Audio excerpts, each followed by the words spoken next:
Just seconds before the car crash, my best friend threw herself over me. When she woke up, she had amnesia. She mistook my fiance as her own boyfriend. To help her recover, our group of 5 friends decided to play along with the lie. The first month, the pre-wedding trip that was supposed to be mine was given to her. She held Ethan Sterling's hand, kissing him to the cheers of our friends, leaving me behind to carry all 4 of their bags. Second month, my best friend moved into the house Ethan and I had bought for a marriage. My name was erased from the deed and replaced with hers. My sister Clara comforted me. Chloe, Natalie only lost her memory because she saved your life. We're just playing along to help her recover. It's temporary. I believed her. I forced a smile and played my part in their endless ridiculous drama, scene after scene until the 9th month. I finished my bridal makeup and rushed to the wedding venue only to find Natalie Davis already wearing my wedding dress, smiling brightly as she leaned on Ethan's arm to greet the guests. Claire, I patted my shoulder and tried to soothe me. Natalie accidentally found her dress last night. We couldn't bear to break her heart and tell her the truth, so we decided to let her have this wedding first. Ethan's best friend, Tyler, chimed in with a grin. Yeah, Chloe, you've stepped back 8 times already. What's one more? My heart ached and my engagement ring suddenly felt suffocatingly tight on my finger. I looked up and saw Natalie wearing my backup wedding band.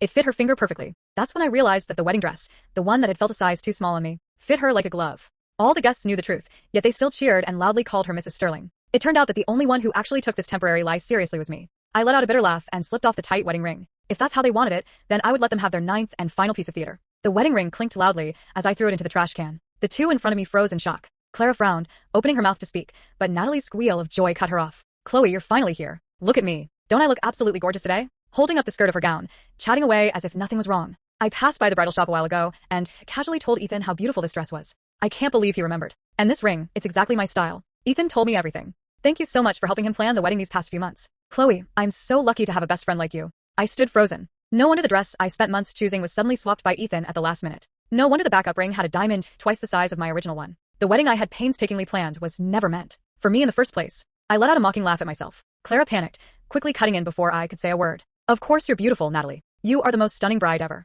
We have to capture this moment. Tyler caught on quickly and raised his camera. Yeah, exactly. Everyone, let's get together for a group photo. Hearing this, the guests gathered around holding party poppers. Clara and Tyler quickly squeezed in next to Ethan and Natalie. The 4 of them stood in the front row. It was a perfect, complete picture. Tyler shoved the camera into my hands. Chloe, you're the best photographer here. Take some good shots for us. The spotlight fell on them. Natalie leaned her head against Ethan's shoulder, her white gown glowing. Ethan looked down at her, his eyes filled with pure tenderness. Everyone crowded around them, congratulating the perfect couple. It was exactly the wedding I had dreamed of for years. Someone in the crowd started chanting, "Kiss her, kiss her." Ethan's ears flushed red. He hesitated for a second, but Natalie was already on her tiptoes, pressing her lips against his. My mind went completely blank as cheers erupted around me. Tyler raised his voice urging me, Chloe, what are you doing? Snap the picture. Capture the most important moment of their lives. Raise the camera. Mechanically, bang, a party popper went off amidst the falling confetti.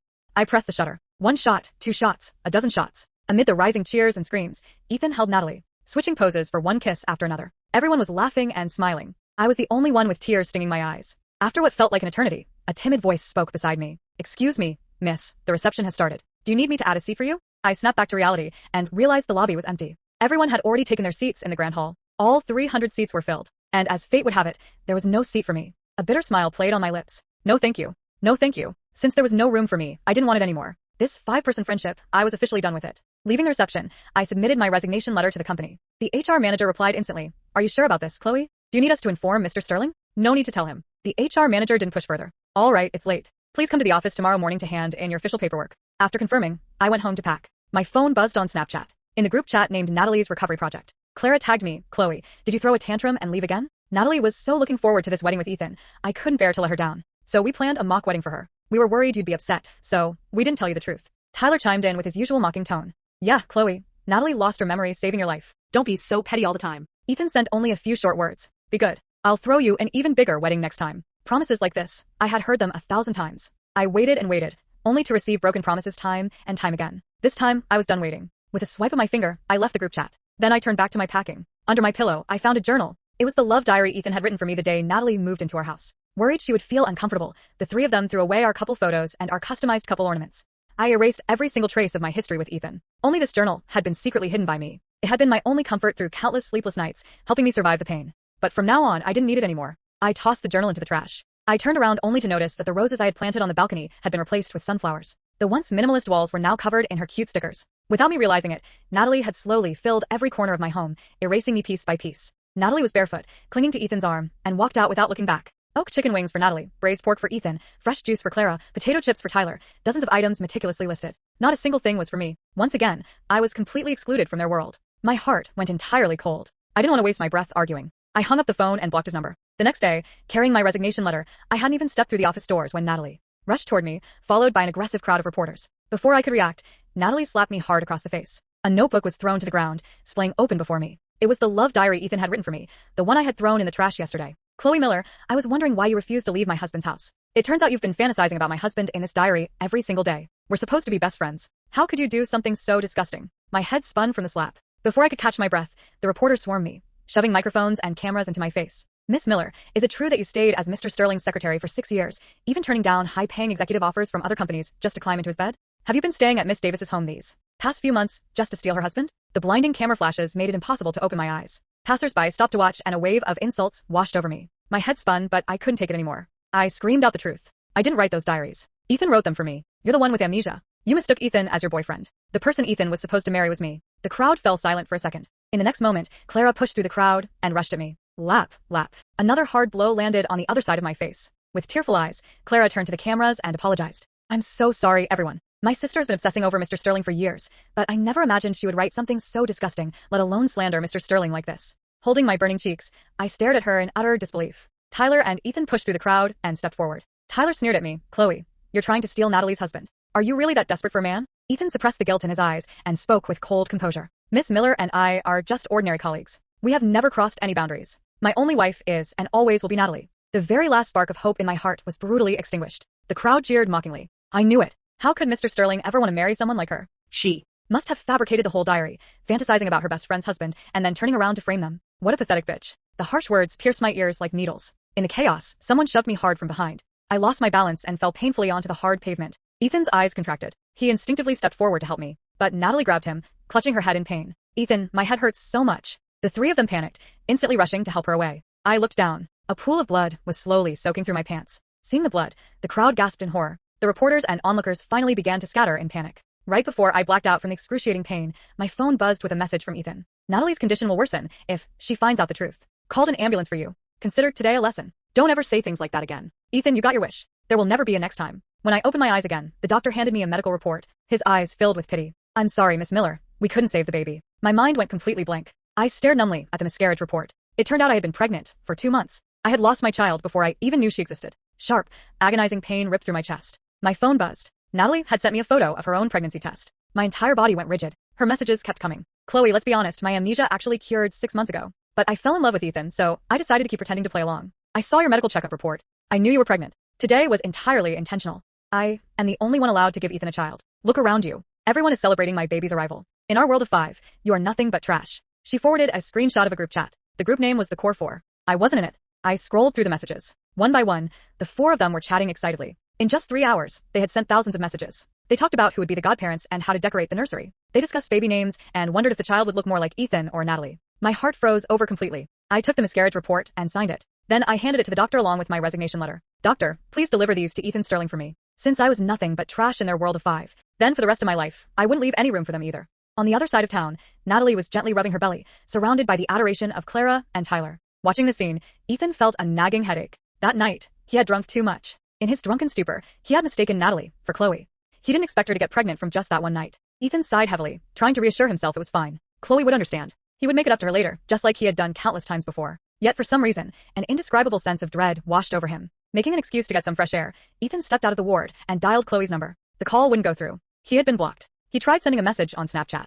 The dread in his chest intensified. A moment later, a doctor rushed over with a grave expression. Mr. Sterling, we have reviewed the medical files. Miss Davis's amnesia was fully cured 6 months ago. Ethan instinctively denied it. That's impossible. The doctor gave him a complex look. Also, Miss Miller had some documents for me to deliver to you. Ethan frowned as he took the papers. When he saw the resignation letter, his heart skipped a beat. Instinctively, he flipped to the next page. The document underneath made him freeze as if doused in ice water. He hadn't forgotten. He had chosen not to notice. Ethan staggered backward and grabbed the wall. Where is she?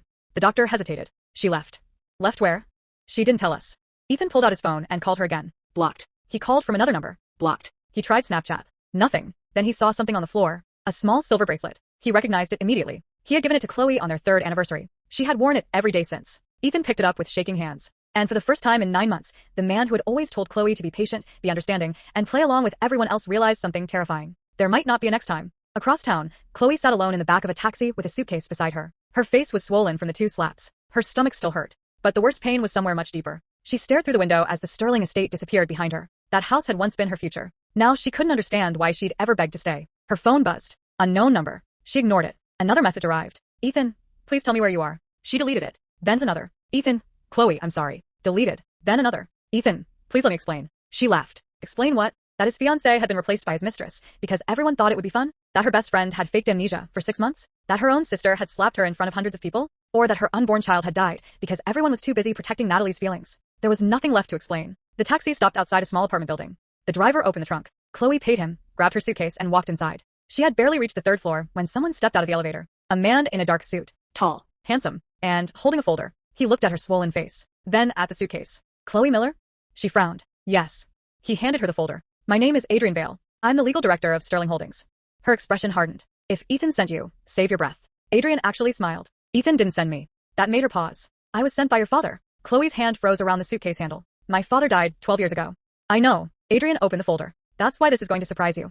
Inside was a photograph. A much younger Chloe stood beside her father. Beside them was another man. Someone Chloe recognized immediately. Ethan's father. Her eyes widened. What is this? Your father and Marcus Sterling weren't merely business partners. Adrian lowered his voice. They were enemies. Chloe stared at the photograph. That makes no sense. It will. He pulled out another document. Your father discovered that Marcus Sterling had been illegally transferring company assets through a private subsidiary. Before he could expose him, your father died. Chloe's blood ran cold. Are you saying? I'm saying your father's death may not have been an accident. The hallway seemed to tilt. For 9 months, she thought her biggest mistake was loving Ethan. She suddenly realized she might have walked into a trap that had been waiting for her since childhood. Adrian closed the folder. There's one more thing. What? Your father's original will.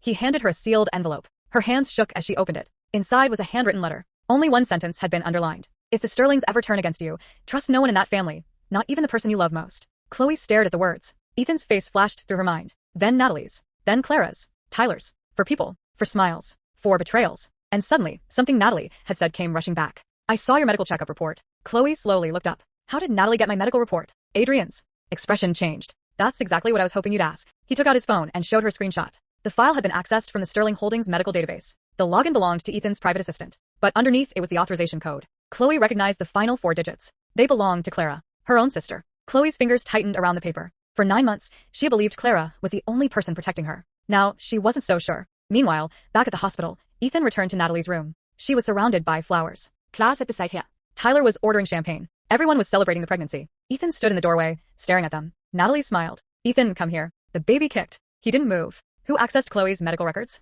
The room went quiet. Natalie's smile disappeared. Clara's face changed. Tyler slowly put down his phone. Ethan looked directly at Clara. I asked who accessed Chloe's medical records. Clara swallowed. Ethan, I can explain. I didn't ask whether you could explain. His voice was frighteningly calm. I asked who did it. Clara stood. It was me. Natalie immediately grabbed her arm. Clara. Ethan stared at her. Why? Clara's eyes filled with tears. Because Natalie was scared. You knew Chloe was pregnant. Clara nodded. You knew? Yes. And you said nothing? I thought you would eventually tell her. Ethan's jaw tightened. You knew she was pregnant when you helped Natalie take my wedding dress. Clara began crying. She was going to ruin Natalie's happiness. Ethan stared at her in disbelief. She was my fiancé. She was obsessed with you. She was carrying my child. That sentence destroyed the room. Natalie's face went white. Tyler slowly looked toward her. Ethan turned to Natalie. And you. Natalie instinctively covered her stomach. Ethan, when did your amnesia actually end? She said nothing. When? 6 months ago. Ethan laughed once. There was no humor in it. 6 months. He remembered the day. The day Chloe had begged him to stop treating her like a stranger. The day Natalie had cried and claimed Chloe was making her memory worse. The day he told Chloe to be patient. His stomach twisted. You remembered everything. Natalie began sobbing. I remembered you. And you still pretended? Because I loved you. You stole my wedding. I was scared. You stole my home. I was scared. You destroyed my relationship with Chloe. Natalie screamed through her tears. She was always between us. Ethan stared at her. No. His voice dropped. You were between us.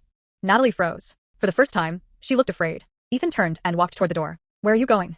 To find my fiancé. Natalie rushed after him. Ethan, don't leave me. He stopped, then slowly turned. I'm not looking for you. Natalie's face crumpled. I'm looking for Chloe. He walked away. But before he reached the elevator, his phone rang. It was Adrian Vale. Ethan answered. Mr. Sterling, there's been a development. What? We found Chloe's father's old investigation files. Ethan frowned. And, Adrian paused. The person who originally leaked the files to Chloe's father 12 years ago. His voice lowered. Was your father? Ethan's blood ran cold. Then Adrian said the words that shattered everything. And according to the files, your father wasn't investigating Chloe's family. He was investigating you. Ethan stopped breathing. Me? Yes. Adrian's voice came through the phone. Your father suspected that someone inside his family was planning to use you as a shield. He kept records of everything. Ethan gripped the phone. Where are the files? I'm looking at them now. A pause. There's a name appearing repeatedly. Ethan already knew he wasn't going to like the answer. Whose? Clara Miller.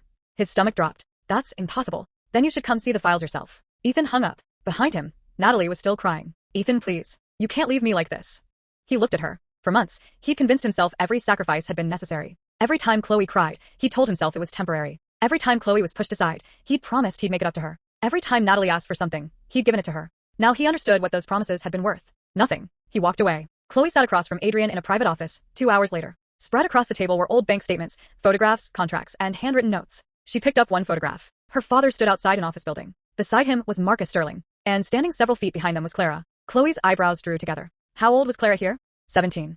Chloe stared at the picture. She told me she never met Ethan's father until after I started working for the Sterling family. She lied. Adrian pushed another photograph toward her. This one showed Clara entering the Sterling family's private club. The date was from 18 years ago. Chloe's hands went cold. Why would my sister know them? Adrian leaned back. That is what we're trying to figure out. He opened another file. This was your father's final investigation. Chloe read the first page. Her father's handwriting covered the margins. Someone has been feeding information to Marcus Sterling. Another page. The source is close to Chloe. Another. If anything happens to me, do not trust Clara. Chloe's eyes burned. She put the paper down. No. Adrian didn't interrupt. She was 14 when Dad died. Exactly. She was a child. Children can still know things adults don't. Chloe shook her head. She cried at his funeral. She held my hand the entire time. Adrian looked at her carefully. Did she? Chloe froze. A memory surfaced. The funeral. Rain. Her father's coffin. Clara standing beside her. Except, Clara hadn't been crying. She'd been staring across the cemetery. At someone. Chloe closed her eyes. She could almost see him. A tall man in a black coat. Marcus Sterling. Her father's business rival. And Clara had whispered something to him. Chloe's eyes snapped open. What did she say? Adrian frowned. What? I remember something. She stood so quickly her chair scraped backward. At my father's funeral, Clara spoke to Marcus Sterling. Adrian's expression hardened. Do you remember what she said? Chloe shook her head. No. Then another memory came. A small hand. A silver key. Clara pressing it into her palm. Don't tell anyone. Chloe looked at Adrian. The key. What key? I had one. Where is it? I don't know. Adrian immediately stood. Think. Chloe searched through her memories. Then she remembered. Her childhood jewelry box. The one her mother had thrown away after the funeral. No. What? My mother didn't throw it away. Chloe grabbed her phone. I did. 3 hours later, Chloe stood in front of an old storage unit. She had rented it years ago and completely forgotten about it. Inside were boxes from her childhood. School books. Old photographs. Her father's watch. And at the bottom of a dusty cardboard box sat a tiny red jewelry case. Chloe opened it. Empty. Her heart sank. Then she noticed the false bottom. She pried it open. A silver key fell into her palm. Adrian took it. This might open something. A small tag was attached to it. Sterling Bank, safe deposit 417. Chloe stared at the words. Why would my father have a safe at Sterling Bank? Adrian's phone rang. He answered. His expression changed almost immediately. What happened? He listened, then looked at Chloe. Ethan is here. Ethan entered the storage unit alone. His suit was wrinkled. His eyes were bloodshot. He looked like he hadn't slept. Chloe didn't move. What do you want? He stared at her. I was wrong. Chloe laughed bitterly. You're going to have to be more specific. I believed Natalie. You believed everyone except me. I know. You let them humiliate me. I know. You watched them replace me. I know. You let me lose our child. His face crumpled. I know. Chloe looked away. I don't want your apologies. Ethan stepped closer. Then take the truth. She turned back. What truth? I found out my father had been investigating your family. Chloe's expression changed. I know. Ethan froze. You know? She held up the silver key. My father left this.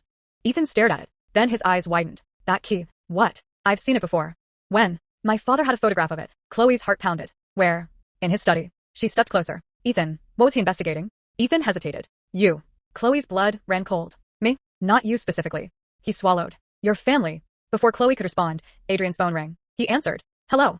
His expression slowly turned grim. What? He put the call on speaker. A security officer's voice came through. Mr. Vale, we found something in the Sterling Bank records. What? Safe deposit box 417 was opened yesterday. Chloe's face went pale. Yesterday? The officer continued. Someone used the original key. Adrian glanced at the key in Chloe's hand. That makes no sense. The officer's voice lowered. There's more. What? The person who opened the box left a security recording. Adrian looked at Chloe. Who was it? A pause. Then, Clara Miller. Chloe's entire body went rigid. Ethan stared at her. No, the officer continued. She wasn't alone. Who was with her? The answer came quietly. Marcus Sterling. Ethan's face went completely blank. His father. Dead for 6 years. Or at least that's what everyone had believed. Adrian immediately interrupted. That's impossible. Marcus Sterling died 6 years ago. We know. The officer sounded terrified. That's why we checked the footage twice. A long pause. Then he said, the man in the recording is definitely Marcus Sterling. Chloe stared at Ethan. Ethan stared back. Neither of them spoke. Then Chloe's phone buzzed. A message from an unknown number. You finally found the key. Another message followed. Good. Then a photograph appeared. It showed Clara standing beside an older man. Chloe recognized him immediately. Marcus Sterling. But the photograph had been taken that morning. Underneath, it was one final message. Now, come find out why your father really died. And attached was an address. The address of the Sterling family mansion. Chloe stared at the photograph. That's impossible. Ethan grabbed the phone. The man's face was unmistakable. His father. Alive. It's a trap, Adrian said. Obviously, Chloe replied. She grabbed her coat. Ethan caught her wrist. Don't go. She looked at his hand. He immediately let go. You've lost the right to tell me what to do. I know. Then move. They drove to the Sterling mansion. The gates were wide open. Every light inside the mansion was on. The front door stood ajar. Inside, Chloe found Clara sitting calmly in the dining room. Across from her sat an older man, Marcus Sterling. Ethan stopped dead. Dad. Marcus smiled. Hello, son. Ethan's face twisted with disbelief. You died. I needed everyone to believe that. Chloe stepped forward. Why? Marcus looked directly at her. Because your father discovered the truth. What truth? Marcus poured himself a drink. 12 years ago, your father and I were partners. We discovered that someone was stealing millions from our company. Who? Marcus smiled. Clara. Chloe's eyes snapped toward her sister. Clara didn't even flinch. She was working for someone else, Marcus continued. Your father planned to expose her. Chloe whispered. Who? Marcus looked at Ethan. Your mother. Ethan staggered backward. My mother? She orchestrated your father's death. Then she arranged mine. Ethan's face went pale. But Mom died before you. She didn't. The doors behind them slammed shut. A woman stepped from the hallway. Ethan's mother. Alive. Clara stood beside her. Chloe's stomach dropped. So all of this. Clara smiled. The wedding. The house. Natalie. Everything. Ethan stared at his mother. You used Natalie to destroy Chloe. We needed Chloe away from the Sterling family before she discovered the truth. And Natalie? Clara laughed. She was perfect, jealous, ambitious, and desperate enough to do anything for you. Ethan looked sick. And my child. Clara's smile vanished. That pregnancy complicated things. Chloe's eyes hardened. You knew. Of course. You knew I was pregnant. Yes. And you deliberately caused the confrontation. Clara shrugged. We couldn't risk your child inheriting the company. Chloe went completely still. Then she laughed. It was quiet, almost disbelieving. You destroyed my baby for money. Clara's expression hardened. You were supposed to disappear. Ethan stepped between them. You're insane. His mother suddenly pulled a gun. Move. Ethan froze. Chloe looked at the weapon. Then at Clara. You know what's funny? Clara frowned. What? I came here thinking I needed revenge. Chloe reached into her coat. But I brought something better. She pulled out her phone. A recording was playing. Clara's confession. Every word. Her face drained of color. You. Adrian stepped from behind the doorway with police officers. Thank you for making my job easy. Clara screamed. Her mother tried to run. The police tackled her before she reached the stairs. Marcus raised both hands. I cooperated months ago. I have no part in this. Ethan stared at him. You let them do this? Marcus lowered his eyes. I was trying to expose them. You let Chloe lose everything. I know. Ethan turned toward Chloe. His eyes filled with tears. I'll spend the rest of my life making this right. Chloe shook her head. You won't. He swallowed. Why? Because I don't want the rest of my life to belong to you. She walked past him. At the doorway, she stopped. Ethan. He looked up hopefully. She smiled sadly. Take care of yourself. Then she left. 3 months later, Chloe stood on stage in front of hundreds of people. Her father's company had been restored to her. The Sterling family empire had collapsed. Natalie was facing charges for fraud and conspiracy after investigators uncovered the medical record tampering and staged harassment campaign. Clara and Ethan's mother were both awaiting trial. And Ethan? He had resigned from Sterling Holdings. He never remarried. He occasionally sent Chloe letters. She never opened them. When the ceremony ended, Adrian approached her. Your father would be proud. Chloe smiled. I think he'd be annoyed that it took me this long to figure everyone out. Adrian laughed. You're leaving tonight? Yes. Where? Somewhere nobody knows my name. She looked down at the suitcase beside her. 9 months ago, she'd arrived at a wedding carrying flowers for the man she loved. Today, she was leaving with nothing but her own name. And somehow, that felt like enough. Her phone buzzed one last time. A message from Ethan. I finally understand what you meant when you said there would never be a next time. Chloe stared at it, then deleted it. She walked toward the waiting car. This time, nobody was following her. Nobody was replacing her. Nobody was asking her to sacrifice herself for someone else's happiness. For the first time, the future belonged entirely to her. And she intended to make it spectacular.